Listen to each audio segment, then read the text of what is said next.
Praise the lord. హల్లెలూయా. ప్రతి ఉదయం లేచి దేవుని వాగ్దానములు వినుచున్న మీ అందరికీ నా హృదయపూర్వక వందనములు తెలియజేయుచున్నాను. ప్రతి ఉదయం దేవుని వాగ్దానములు విని దినచర్యలు ప్రారంభించుట వలన మనసుకు నెమ్మది మరియు రోజంతా దేవుని కాపుదల ఉంటుంది. ఈ దినమునకు ఏర్పాటు చేయబడిన వాక్య భాగము పరిశుద్ధ గ్రంథము నుండి సామెతల గ్రంథము 23వ అధ్యాయము 25వ వచనం. నీ తల్లిదండ్రులను నీవు సంతోషపెట్టవలెను, నిన్ను కన్న తల్లిని ఆనందపరచవలెను. ఆమెన్. హల్లెలూయా. పిల్లలు తల్లిదండ్రులకు విధేయులై ఉండవలెను. దేవుని యందు భయభక్తులు కలిగి ఉండవలెను. దేవుని వాక్యమును విని అంగీకరించి మారు మనసు పొంది రక్షింపబడిన ప్రతి క్రైస్తవుడు, ప్రతి విశ్వాసి పిల్లలను చాలా భయభక్తులతో దేవుని భయంతో పెంచాలి. పిల్లలు తల్లిదండ్రులు మాట వినే విధంగా పెంచాలి. తల్లిదండ్రుల పట్ల వినయ విధేయతలు కలిగి ఉండేలా పిల్లలను పెంచాలి. చిన్ననాటి నుండి పిల్లలను క్రమశిక్షణతో పెంచినప్పుడు పిల్లలు పెరిగి పెద్దవారైన తర్వాత తల్లిదండ్రులను సంతోషపరుస్తారు. తల్లిదండ్రుల పట్ల దేవుని పట్ల భయభక్తులు కలిగి ఉంటారు. తల్లిదండ్రులైన వారు పిల్లలను భయభక్తులతో పెంచకుండా వారు ఇష్టానుసారంగా విచ్చలవిడిగా వదిలేసి పిల్లలను పట్టించుకోకుండా ఉన్నప్పుడు వారు లోకానుసారంగా జీవిస్తారు. చెడు అలవాట్లు అన్నీ అలవడతాయి. దేవుని యందు భయభక్తులు ఉండవు. క్రమశిక్షణ మర్యాదలు ఉండవు. వారి ఇష్టానుసారంగా జీవిస్తారు. చివరకు కన్న తల్లిదండ్రులను దుఃఖపరుస్తారు, అవమానపరుస్తారు. కావున ప్రియ సహోదర సహోదరి, పిల్లలకు చిన్ననాటి నుండి దేవుని భయంతో పెంచాలి. చెడ్డవారితో సాంగత్యము చేయనివ్వకుండా జాగ్రత్త పడాలి.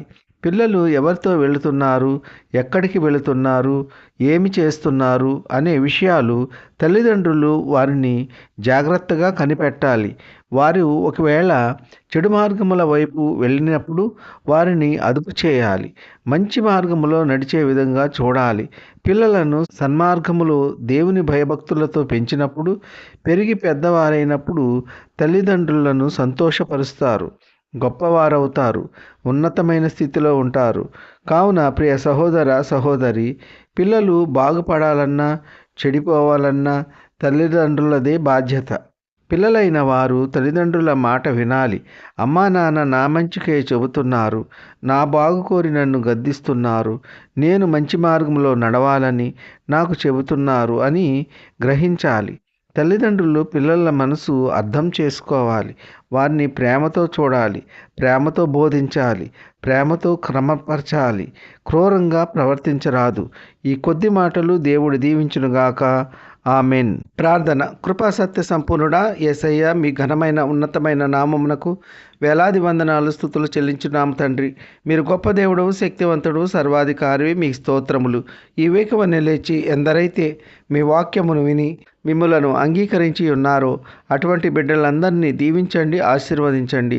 ఎందరైతే మీ వాక్యము వినక లోకము తట్టు పాపము తట్టు తిరిగి ఉన్నారో అటువంటి బిడ్డలందరూ మీ యొక్క వాక్యము విని అంగీకరించి మిమ్మలను స్తుతించి ఆరాధించే కృప దయచేయండి.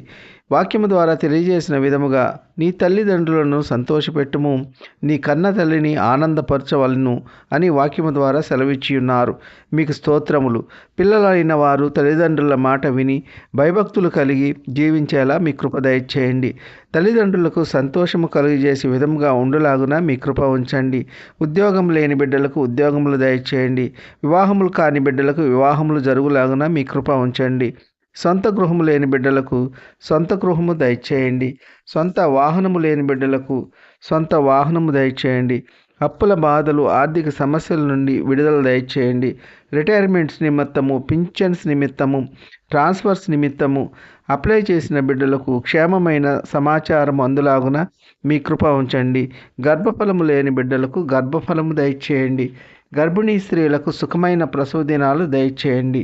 తల్లి బిడ్డ క్షేమంగా ఆరోగ్యంగా ఉండులాగున మీ కృప ఉంచండి. కన్నీటిలో ఉన్న బిడ్డల యొక్క కన్నీరు నాట్యముగా మారులాగున మీ కృప ఉంచండి. దుఃఖంలో ఉన్న బిడ్డలను ఓదార్చండి. వారు కోల్పోయినవన్నీ తిరిగి పొందుకునేలా మీ కృప ఉంచండి.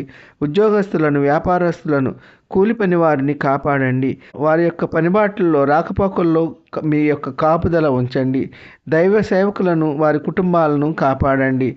వారు చేస్తున్న సేవ నూరంతలుగా ఫలించి అభివృద్ధి చెందులాగున మీ కృప ఉంచండి.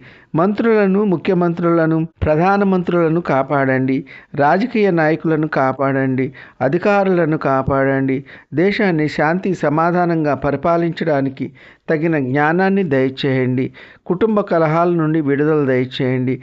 ఒకరినొకరు అర్థం చేసుకొని శాంతి సమాధానంగా జీవించే కృప దయచేయండి. గృహిణులను కాపాడండి. వారు చేస్తున్న పనుల్లో తోడై ఉండండి. శారీరక బలహీనతల నుండి విడుదల దయచేయండి. వృద్ధులను కాపాడండి. వృద్ధాప్యంలో ఎటువంటి మనోవేదనకు గురి కాకుండా మీ కృప ఉంచండి. దిక్కులేని వారిని, దీనులను, అనాథలను కాపాడండి. వారికి కావలసిన ఆర్థిక వనరులు దయచేయండి. ఈ కొద్ది మనవులు ప్రభువైన యేసుక్రీస్తు పేర వేడుకుంటున్నాము తండ్రి. ఆమెన్. విన్న వాక్యము దీవెనకరంగా ఉన్నట్లయితే లైక్ చేయండి, షేర్ చేయండి, సబ్స్క్రైబ్ చేసుకోండి. మీ సహోదరుడు Kola Daniel. God bless you.